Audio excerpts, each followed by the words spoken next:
Good morning. यावेळी time सांगेन तर सकाळचे 6:30 वाजलेले आहेत. आजचा वार सोमवार आहे आणि आज बारस पण आहे, अमावस्या पण आहे. म्हणजे काल महाशिवरात्री होती आणि आज आहे बारस आणि अमावस्या आज दुपारी आलेली आहे आणि उद्या पण असणार आहे. म्हणजे जेव्हा अमावस्या येते 2 दिवसाची येते. आज दुपारी आली तर उद्या दुपारपर्यंत असते.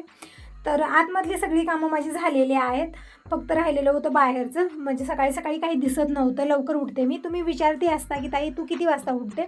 तर अगोदर मी 5 वाजता उठायची. जेव्हा मुलं शाळेत जायचे ना कॉलेजला, तेव्हा मी तरी 3:30ला कधी 4 वाजता उठायची. कारण टिफिन वगैरे बनवून द्यायचं असतं. पण आता तितकं नाही आहे, तामझाम नाही आहे आता निवांत स्वयंपाक करते. त्यामुळे काही दिवस मी 5 वाजताच उठले, कारण एक सवय झालेली होती. स्वतःहून जाग येत होती मला. पण आजकाल मी 6 वाजता म्हणजे 6 वाजताच उठत आहे. म्हणजे तितक्या लवकर उठून काय करायचं ना, एकतर बाहेर दिसत नाही, पूर्ण अंधार असतो आणि जेवण पण सगळेजण 9 वाजताच करतात. त्यामुळे तितकं धावपळ नाही अगोदरसारखी. नाहीतरी मुलं लहान होते तेव्हा ना वेगळाच रुटीन होता. लवकर उठणं, सगळी कामं आवरणं, तरी पण ना वेळेची कमी जाणवायची. आणि जेव्हा कॉलेजला जात होते ना दोघंजणी, तेव्हा तरी मग माझा रुटीन इतका बदललेला होता ना, म्हणजे झोपच व्हायची नाही अजिबात. रात्री 10-11 वाजेपर्यंत सगळी तयारी करून ठेवायची, विचार करून ठेवायचा की सकाळी काय करायचं. परत 3:30ला 4 वाजता असं उठायचं, आंघोळ करायचं आणि मग अगोदर स्वयंपाक करायचा. सगळ्यांना टिफिन भरून द्यायचं, त्यांना उठवणं, रेडी करणं आणि टिफिन भरून देणं, हे सगळं झाल्यानंतर मग नंतर माझी कामं व्हायची बाहेरची. असा रुटीन तेव्हा होता. पण आजकालचा रुटीन खूप चेंज झालेला आहे. कारण आता घरी जसं तुम्ही बघत असता, मुलं बाळं नाहीत, एकटीच असते. त्यामुळे ना तितकं कामाचं काहीच नसतं. निवांत मी घरची कामं करत असते. त्यामुळे 6ला उठलं तरी पण चालत आहे आजकाल. तर बाहेरची सगळी कामं माझी झालेली आहेत. आता अगोदर मी पाणी भरून घेते. रांगोळी काढायची आहे, पण वरच्या टाक्या भरतील म्हणून अगोदर मी हंडे भरून घेते आणि मग बोर बंद करते आणि मग मी निवांत रांगोळी काढते, फुलं घेऊन येते. आणि 2 दिवस झालं बघत आहात तुम्ही, दिनेशचे पप्पा देवपूजा करत आहेत. त्यामुळे ना थोडंसं सगळं जिथल्या तिथं ठेवलेलं आहे. म्हणजे पुरुष मंडळी तितकं काढत नाहीत, पण पूजा वगैरे सगळं छान करतात. फक्त जे सामान घेतात ना ते तिथं ठेवतात. त्यामुळे खूप पसारा वाटत आहे. तर अगोदर मी सगळा पसारा उचलते आणि देवारा स्वच्छ करून घेते आणि मग निवांत देवपूजा करते. तर अगोदर मी रांगोळी काढून घेते. बघू शकता वातावरण कसं झालेलं, म्हणजे छान आहे आजकालचं वातावरण. म्हणजे आभाळ येणं, पाऊस येणं हे सगळं सुरू होतं आतापर्यंत, पण आता छान कडक ऊन आहे आणि आता काहीतरी उन्हाळी कामं आपली करायला सुरुवात करायची आहे मला. जसं तुम्ही बघितलेले मी तुरी पण धुलेले आहेत, पण तुरी उन्हाळा टाकले त्या दिवशी खूप सारे वानेर आलेले होते, त्यामुळे ते भरून ठेवलेलं आहे. हरभऱ्याची डाळ उन्हाळा टाकायची आहे, जी आता घरामध्ये ठेवलेले सगळ्या वस्तू काढून उन्हाळा टाकायच्या आहेत. तर आता एक उन्हाळी कामाला सुरुवात आपल्याला करायची आहे. जसं आता पापड, खारुडी, कुरडी, शेवई, हे आता इथून या सगळ्या कामाला सुरुवात होईल. तर रांगोळी काढून आलेली आहे, फुलं तोडून आणली आहे दासळ्याची आणि अगोदर मी चिमण्यांना तांदूळ टाकले. त्यांची चिवचिव सुरूच आहे केव्हापासून. त्या चिमण्यांनाही तांदूळ टाकले, तर आता निवांत तांदूळ खात बसतील, जास्त आरडाओरडा ते करणार नाहीत. आता आलेले मी किचनमध्ये आणि सकाळी यांच्यासाठी चहा बनलेला होता, तर पातेला अगोदर धुवून घेते आणि माझ्यासाठी बनत आहे. इकडे डिकाशन चहा, आजकाल दुधाचा चहा पिणं मी बंदच केलेलं आहे. चेक सोडून दिलेला. किती दिवस सोडते काय माहिती, पण आता तरी मी नाही घेत, कारण त्यानं खूप सारं नुकसान होत आहे. म्हणजे पित्त वगैरे हे खूप प्रॉब्लेम झालेले आहेत मला. त्यामुळे दुधाचा चहा मी बंदच केलेला आहे. डिकाशन चहा बनतो लिंबूची पानं टाकून. म्हणजे लिंबूची पानं टाकलं ना दुधाचं, म्हणजे आपल्याला गरज वाटत नाही, छान चहा बनतो. चहा बनत ठेवलेला आहे. संग मी इकडे डाळ पण कुकरला लावत आहे. म्हणजे रोजचा स्वयंपाक आहे ते पण बनेल. आज गुलाबजामुन पण बनवणार आहे. तसं तर आज बारस आहे, सगळ्यांच्या घरी पुरणपोळीचा स्वयंपाक बनतो, पण आता पुरणपोळ्या वगैरे मी बनवणार नाही आहे, कारण मी खवा बनवून ठेवलेला आहे. तर खव्याचे गुलाबजामुन मला बनवायचे आहेत. तर आज गुलाबजामुन बनणार आणि भाजी, भात, वरण, चपाती, भाकरी हे सगळं बनणार. म्हणजे आता चपाती बनवेन तर बाबा खाणार नाहीत, हे खाणार नाहीत, म्हणून त्यांच्यासाठी भाकरी, आमच्यासाठी चपात्या असं मी बनवणार आहे. आणि गुलाबजामुन पण बनतील. आणि आज मला महादेवाच्या मंदिरात पण जायचं आहे, तर अगोदर मी रोजची देवपूजा करून घेते. तर चहा घेतलेला आहे मी डिकाशन आणि हे बेलपत्र काल आणलेलं होतं आणि ते ठेवल्या सुकलेलं आहे. तर अगोदर मी बेलपत्र काढून ठेवते. खूप मोठे मोठे काटे आहे त्याला, म्हणजे बेलपत्राला काटे खूप हे असतात. तर अगोदर मी ते साईडला काढून ठेवलेलं आहे. आणि शिर्डीचा प्रसाद आहे इथं. हार पण आणलेला आहे साईबाबांचा, तर हार असाच कवरमध्ये ठेवलेला आहे, त्यामुळे आता ते पण साईडला काढून ठेवते. म्हणजे नदीमध्ये, विहिरीमध्ये आपल्याला ते विसर्जन करायचं आहे. परत इकडं प्रसाद वगैरे सगळं सोडायचं आहे मला. आणि साईबाबांचे नवीन फोटो आणलेले ते पण लावायचे आहे. आणि बघू शकता छोटी चप्पल आणलेली आहे, म्हणजे दारला किंवा गाडी, कार आपण बांधतो ना ती छोटी चप्पल, ती तशी आहे. सगळे एकाच पायामध्ये, म्हणजे एका साईडचे आहेत. मी बघितलं तिन्ही लावून, मला वाटलं जोडी असेल, पण जोडी नाही आहे आणि एकदम छोटी खूप सुंदर आहे. म्हणजे हे शनी शिंगणापूरला गेले होते, तिथून ही चप्पल आणलेले आहेत. तर आता सगळा प्रसाद जेही आता आणलेलं आहे सगळं मी काढून किचनवरती ठेवलेलं आहे आणि अगोदर मी रोजची देवपूजा करून घेते. म्हणजे आज थोडंसं लवकरच मी पूजन करत आहे, कारण नंतर स्वयंपाक वगैरे करण्यामध्ये लेट होतो. आणि दररोज कसं आहे, अगोदर मी स्वयंपाक करते नंतर पूजा करते, पण आज अगोदर मी देवपूजा करत आहे नंतर स्वयंपाक करत आहे. तर इकडं देव सगळे उजून मी किचनवरती ठेवलेले आहेत. बेलपत्र वगैरे सगळं काढून घेतलेलं आहे. आणि हे जे पूजेचे फुलं आहेत, बेल आहे, ते सगळं मी एका कवरमध्ये भरते. म्हणजे जी साईबाबांची माळ आहे ना, त्या माळेमध्येच हे सगळं ठेवणार आहे. म्हणजे नदीत विहिरीत हे आपल्याला विसर्जन करायचं असतं, इकडे तिकडे पायदुळी टाकायचं नाही. तर देवारा अगोदर मी स्वच्छ पुसून घेतलेला आहे, रांगोळी वगैरे सगळी काढून घेतली. आता देवांना स्नान घालते. मी पाणी तरी अगोदरच भरून ठेवले 2 हांडे. आणि साईबाबांची फोटो हे आणून इथंच ठेवलेले. तर अगोदर मी साईबाबांची फोटो लावते. जे अगोदरची आहे ना, त्याचा ग्लास निघालेला आहे, सरकत पण आहे ते. तर आता ही जी फोटो आणली ना, त्याच्यावरती ग्लास नाही, छान आहे. म्हणजे अशीच फोटो पाहिजे होती मला. पण या अगोदरची दिसायला खूप सुंदर आहे फोटो, पण नंतर ती ग्लास हालायला लागलेलं होतं, म्हणून अगोदर मी ते फोटो काढलेले आहे. आणि आता नवीन फोटो मी लावत आहे साईबाबांची. तर कवर म्हणजे पूर्ण पॅक केलेला आहे. तर अगोदर मी सगळं पेपर काढून घेते वरचं. आणि बघू शकता तुम्ही खूप सुंदर असे फोटो आणले. एक वेळा बघितलं ना, बघतच राहावं, इतके सुंदर साईबाबांचे फोटो आहे. साक्षात साईबाबा घरी आलेले आहेत. तर अगोदर मी साईबाबांची फोटो इथं चौरंगावरती ठेवलेली आहे आणि पूजन वगैरे करून घेते. आणि अगोदरच्या फोटोपेक्षा थोडीशी मोठी पण आहे, त्यामुळे देवाऱ्याच्या मागच्या साईडला थोडासा फोटोचा हिस्सा गेलेला आहे. आता हे पेपर वगैरे सगळं काढून घेते मी. आणि आता अगोदर मी देवपूजा करून घेते. मग बेलपत्र जे आणलेलं आहे ना, आता ते पूर्ण सुकलेलं आहे, तरी पण मी थोडंसं बेलपत्र तोडून ते फ्रीजमध्ये ठेवणार आहे. म्हणजे 1-2 दिवस चालेल ते देवाला वाहण्यासाठी. आणि इकडे जे पसारा वगैरे झालेला आहे ना, ते अगोदर मी उचलून ठेवलेलं आहे. काल फ्रूट आणलेले होते, ते पण ताटलीत काढून ठेवले. आणि हे साईबाबांचे जे हार आणलेला आहे शिर्डीहून, ते पण मी बघितलं, म्हणजे फुलं ना सुकलेले आहेत, त्यामुळे मी परत कवरमध्ये ठेवलेलं आहे. त्यामध्ये तुळशी वगैरे खूप छान असा हार बनवतात तिथं, आणि खूप छान असा वास पण येतो त्या तुळशीचा. तेच मी बघत होते, काढून ठेवला. आता अगोदर मी बेलपत्र जे आहे ना, ते मी म्हणजे 3-3 पानाचं जे बेलपत्र आहे ते तोडून घेते. बाकीचा जे आहे त्याचे काटे खूप भयानक असतात, त्या अगोदर मी साईडला नेऊन टाकते, म्हणजे पायधुळीत येऊ नये.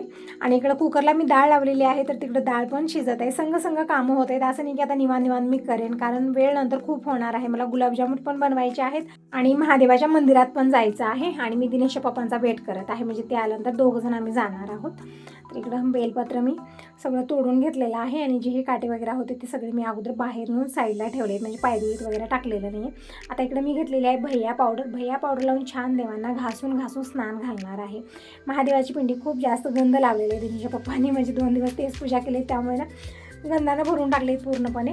तर इकडे मी भैया पावडर लावून छोटं ब्रश घेतलेलं आहे, त्याच्यानं मी छान घासून स्नान घातलेलं आहे. बघू शकता इकडे पूर्ण गंध निघाले, चिकटपणा जेही होता तो पण निघालेला आहे. आता नंदी भगवान यांना पण अशाच प्रकारे मी भैया पावडर लावून छान घासून स्नान घातलेलं आहे. विठ्ठल रुक्मिणीची मूर्ती, म्हणजे या धातूचे जे देव बनले ते अगोदर मी यांना स्नान घालते आणि ठेवून देते. मग नंतर जे पितळ तांब्याच्या मूर्त्या बनले त्यांना पण भैया पावडर लावून छान घासून स्नान घालायचं आहे. त्यामुळे थोडंसं लवकर मी सुरुवात केलेली आहे, कारण नंतर खूप लेट होणार होता. दररोज पूजा करायला मला अर्धा तास लागतो. आणि ज्या दिवशी मी अशा प्रकारे देवांना भैया पावडर लावून घासून स्नान घालते ना, त्या दिवशी मात्र थोडासा मला लेट होतो, म्हणून मी स्वयंपाक करत आज देवपूजा करत आहे.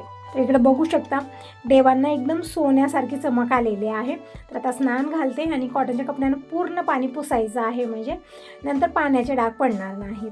तर सगळे देवांना मी छान घासून स्नान घातलेलं आहे. म्हणजे बाबा येईपर्यंत मला देवपूजा कंप्लीट करायची आहे, कारण ते आल्यानंतर मग आंघोळ करून जेवण करायला बसतात आणि स्वयंपाक आणखीन काही झालेला नाही आहे, म्हणून मला अगोदर देवपूजा करून घ्यायची, मग त्यानंतर निवांत मी स्वयंपाक करणार आहे. नाहीतर खूप धावपळ होते, अर्ध लक्ष तिकडे असतं अर्ध लक्ष इकडं असतं. म्हणून मी काय करते, दररोज अगोदर स्वयंपाक करते, सगळ्यांचं जेवण खाणं झालं की मग निवांत मी देवपूजा करते. आणि त्या नादामध्ये कधी 9 तर कधी 10 वाजतात मला. पण आज मी थोडंसं लवकरच सुरुवात केलेली आहे देवपूजा करायला, म्हणजे 8-8:30 वाजेपर्यंत देवपूजा माझी कंप्लीट होईल. आणि छान पण वाटतं, म्हणजे आपली दिवसाची सुरुवात देवपूजापासून झाली ना, खरंच खूप छान वाटतं. तर देवांना स्नान घातलेलं आहे, आता देवपाट्यावर विराजमान करू. तर अगोदर मी इकडं महादेवाची पिंडी, नंदी भगवान आणि विठ्ठल रुक्मिणीला मी इकडं मोत्याचं हार घातलेला आहे.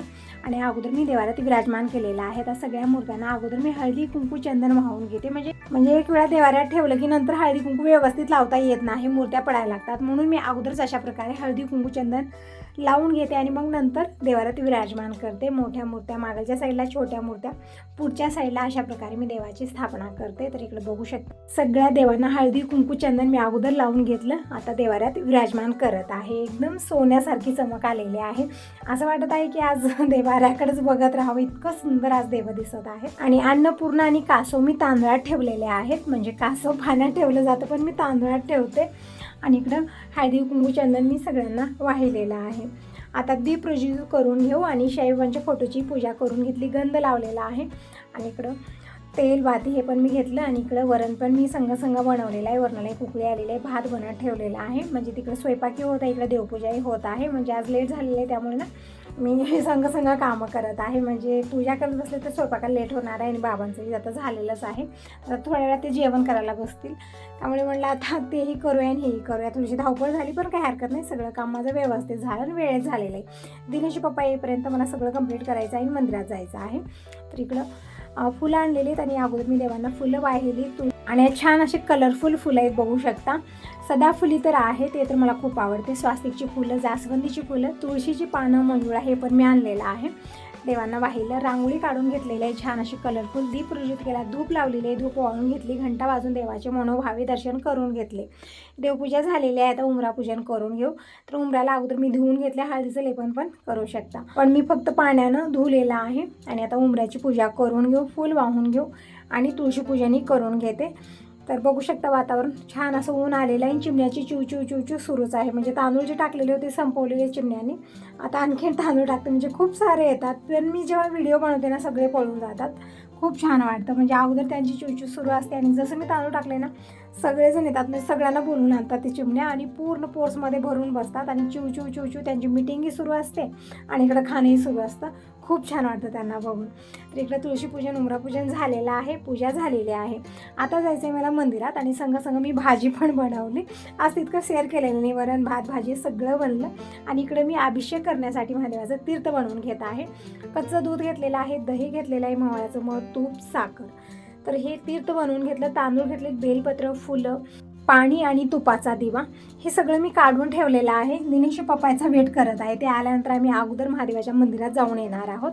आणि जोपर्यंत तिथे येतात तर असंच वेट करण्यापेक्षा मी इकडं गुलाबजामुनसाठी पीठ मळून घेते. तर हे खवा मी घरीच बनवलेला आहे, 3 लिटर दुधापासून हा खवा बनलेला आहे. कशा प्रकारे बनवला अगोदरच्या व्हिडिओमध्ये शेअर केलेला आहे. तर खवा घेतलेला आहे, थोडासा मी ठेवलेला आहे. तर यामध्ये 1 वाटी मी मैदा टाकला आणि चुटकीवर खाण्याचा सोडा टाकलेला आहे, म्हणजे छान फुलतील हे. आणि यामध्ये अगोदर मी पाणी वगैरे टाकले नाही, असंच मी मळून घेतलं. नंतर बिलकुल थोडंसं पाणी टाकलेलं आहे आणि एकदम थिक असं हे गुलाबजामुनचं पीठ, म्हणजे एकदम थिकही मळायचं नाही, छान असं सॉफ्ट आपल्याला करून घ्यायचं आहे, म्हणजे गुलाबजामुनमध्ये स्क्रॅच पडू नये अशा प्रकारे. तर पीठ इकडे मी मळून घेतलेले गुलाबजामुनसाठी आणि झाकून ठेवते. आणि तोपर्यंत दिनेश पप्पा आलेले आहेत आणि मला साईबाबांचा प्रसाद पण सोडायचा आहे, टिफिन भरून ठेवलेला आहे इकडं. तर साईबाबांचा प्रसाद अगोदर सोडते, म्हणजे यांच्या मित्रमंडळीलाही द्यायचं आहे, तसं तर आणून 2-3 दिवस झालं. तर इकडे मी पिशवीमध्ये बघत आहे, अगोदर तर चॉकलेट निघाले माझे फेवरेट, म्हणजे स्ट्रॉबेरी चॉकलेट आहेत. परत पेड्याचे 2 पुडे आणि जे तिळाचे गोळे असतात ना ते मला खूप आवडतात. तर जेव्हाही दिनेश पप्पा देवस्थानी जातात, तिळाच्या गोळ्या आणि चॉकलेट आणि पेढे हे स्पेशल माझ्यासाठी असतं. परत बाकीचा जे प्रसाद आहे सगळ्या भक्तांसाठी असतं. इकडे काढून ठेवलेले सगळा प्रसाद बघू शकता, खूप सारा आणलेला आहे. तर सगळ्या मित्रमंडळीला देण्यासाठी ते आणलेले आहे. तर 1-2 पुढे मी फोडले आणि देवालाही मी दाखवलं आणि इथं शेजाऱ्यांच्या घरी देण्यासाठी मी काढून ठेवलेला आहे. तर प्रसाद काढून झाला. आता अगोदर मी इकडं तुपाचा निरांजन घेत आहे, म्हणजे महादेवाच्या मंदिरात मला जायचं आहे. तर इकडं मी तुपाचा दिवा घेतलेला आहे आणि सगळी पूजेची सामग्री ताटलीत काढून ठेवली. दिनेश पप्पा आलेले, तर अगोदर आम्ही महादेवाच्या मंदिरात जाऊन येतो, मग आल्यानंतर मी गुलाबजामुन बनवते. तर कशा प्रकारे बनवले नेक्स्ट व्हिडिओमध्ये जरूर बघा. आता याचसोबत या व्हिडिओला इथे साइन करते. Bye bye, take care.